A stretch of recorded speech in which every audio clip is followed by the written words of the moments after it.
a BBC Africa Eye investigation has raised concerns on the activities of International Justice Mission, a leading anti-slavery charity. The multi-million-dollar organization aims to rescue trafficked children and reunite them with their families. But the BBC has found evidence that the charity has been wrongfully taking children away from their families in what has been called traumatic night raids. This is Mohina, a village in northern Ghana.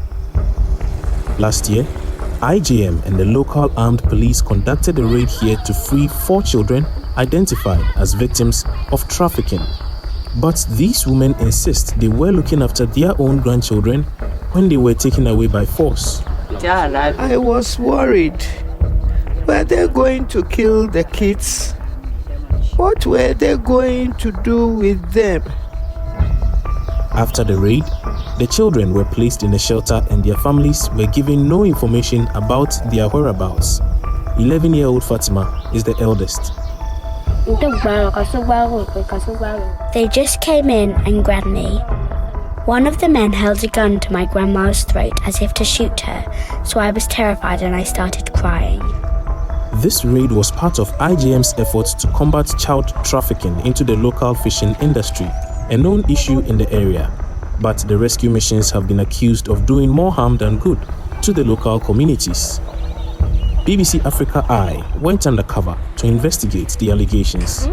Posing as an intern for IGM in Ghana, our undercover journalist was given access to one of the charity's work phones. In there, we found hundreds of WhatsApp messages from dozens of rescue missions, including the raid during which Fatima was taken. In these texts, a legal officer from IGM clarifies their understanding prior to this operation. Mohammed's case was assessed to be a trafficking case.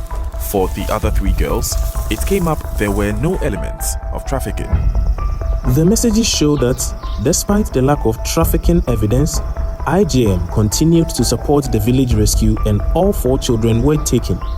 But why? We are committing resources, so we can't commit a lot of resources to rescue just 10 children in a year. So the targets will be set, you just have to push yourself and achieve them.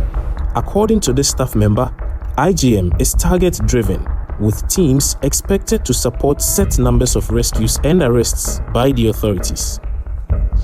Here, our undercover journalist speaks to one of the investigators working in the field. So what would happen if you get there, on the day that you've decided that this is the day I come to do the rescue and then you don't get the children? Hey, you have to get them. You have to get them.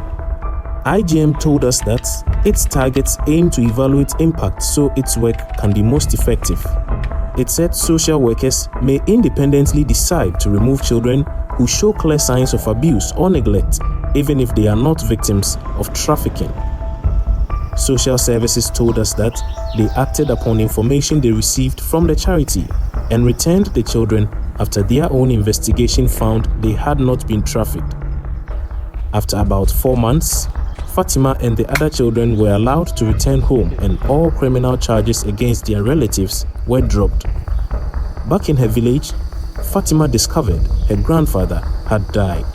I was crying and wondering, since my grandfather has left us, where would we see him again? IGM has told us that its approach always has the welfare of children at its core. Social services said that, in the future, IGM may need to get additional permissions ahead of any rescue operations.